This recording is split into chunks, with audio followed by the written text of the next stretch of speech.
Nahuli ka ang pang-hold up sa isang tindahan ng sibuyas sa may Tondo, Maynila.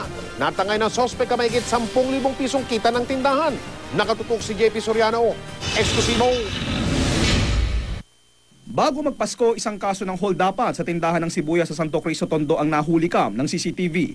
Sa video makikita ang biktima na kinilala ng pulisya na si Shi Chintang na nakatayo sa tabi ng kaha ng kanilang tindahan pasado 3:00 ng madaling araw nitong December 15.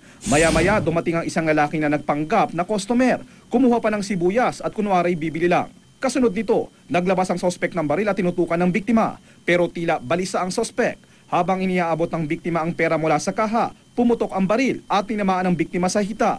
Nang makuha ang pera, dali-daling umalis ang sospek. Tangay ang tinatayang mahigit 10,000 pisong kita ng tindahan.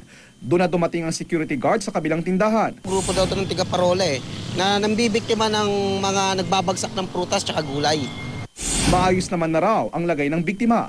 Ang sospek patuloy pa rin pinaghahanap ngayon ng MPD. Muling paalala ng pulisya sa mga establishmento maging alerto at kung maaari magpalagay ng CCTV. Sa mga makakakilala sa sospek, agad itong ipagbigay alam sa pulisya. JP Soriano, nakatutok, 24 oras. Mga kapuso, tulungan natin ang mga otoridad na lutasin ang krimen. Kung nahuli kap ninyo ang mahalagang balita sa inyong lugar, ipadala lang po sa Yusco. Paalala lang po, yun lamang mga litrato at video ng pagmamay-ari ninyo ang ipadala ninyo sa amin.